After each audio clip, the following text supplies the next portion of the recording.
We got to move on to Dynamite. I got one angle from Dynamite here to discuss. It's the MJF stuff.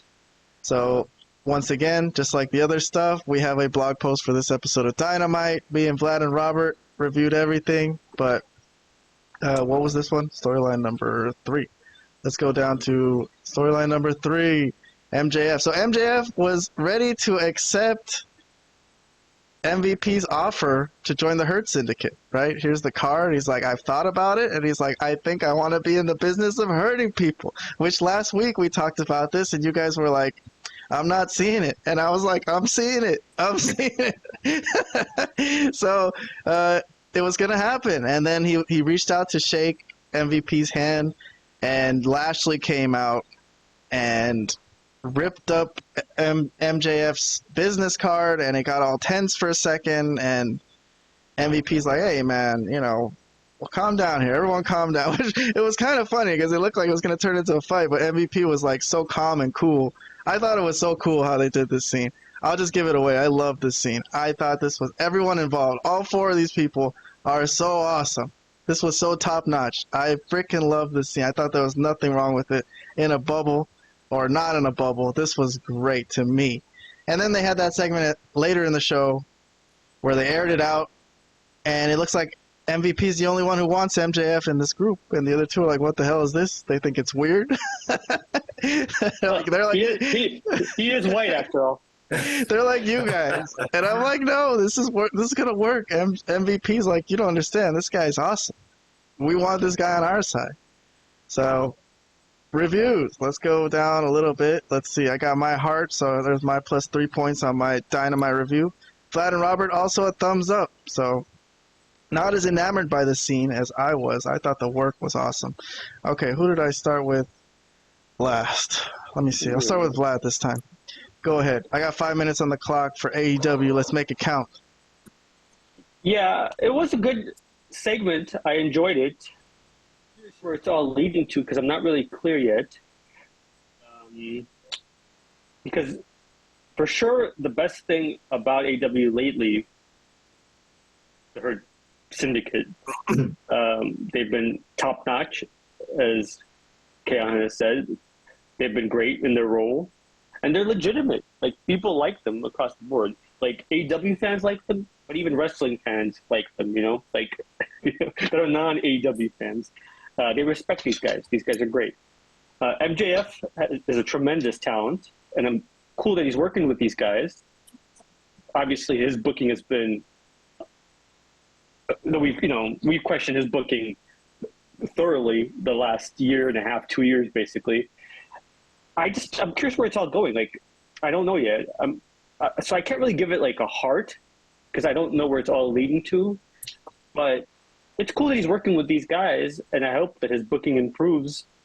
And there's something to this, but I don't know yet. I have to give it more time. But yeah, it was cool. I enjoyed it. All right.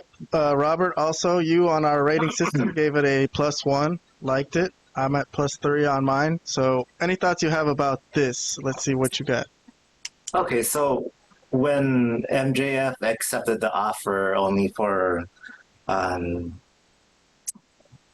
rest of the Hurt business, basically interrupting it, not liking this deal. At first, to me, it felt like a cop-out because everybody wanted to know if MJF was going to join or not, right? And then I felt like this was kind of like a cop-out move. So like it does answer the question of what MJF's decision was, but they're not really fully committing to it. That was my initial reaction. But then the scene afterwards where the Hurt business were discussing it with each other, I felt like, okay, this could be intriguing. I mean, we'll see where this goes, but okay, at least there's some intrigue here. I mean, it's fine. I feel like this is kind of a distraction towards MJF's main goal of going after the title, right? Okay, so I play a lot of video games, so like to kind of make an analogy, this feels like a side quest. The main story is trying to get that title back. But this stories like this feels like more like a optional side quest. If that makes sense. No, it does. But yeah, I mean, it was fine. I still liked it enough to give it at least one thumbs up. All right, yeah, so regular old thumbs up from Robert. Well, yeah, so considering AEW booking, it's hard to predict where it's going to go. It could go somewhere, or it could go nowhere. They could just cut it off like they did with Jeff Jarrett, or they could actually put him in the Hurt Syndicate. Who the fuck knows? I'm interested to see where it goes. I will say it could connect back to the world title, like if he joins them and they help him win the championship. Okay. But if that's the case, then it was worth going this direction. It ultimately leads to something. Yeah.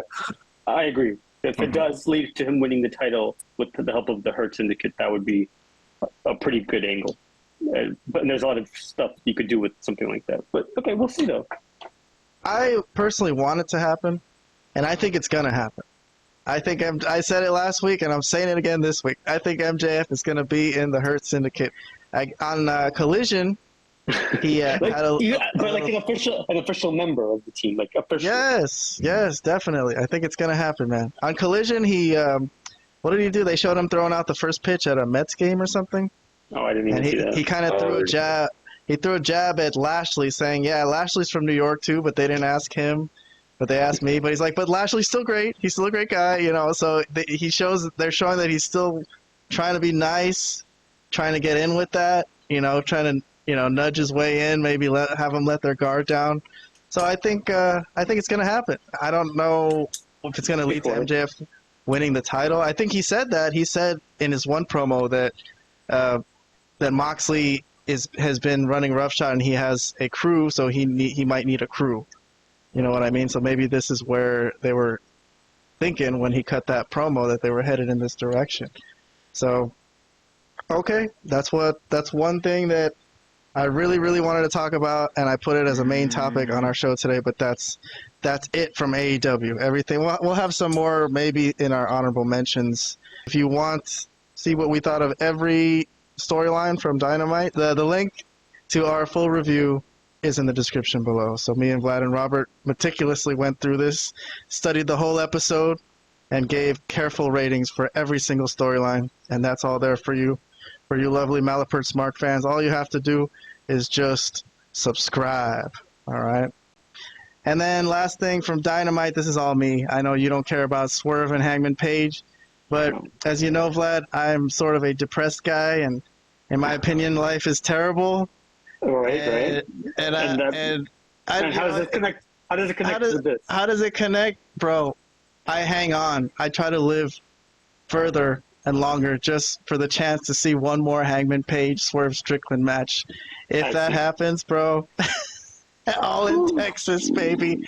All in Texas. It's got to be last man standing. That's obviously always the last match in the feud. So there you go. AEW Dynamite, baby.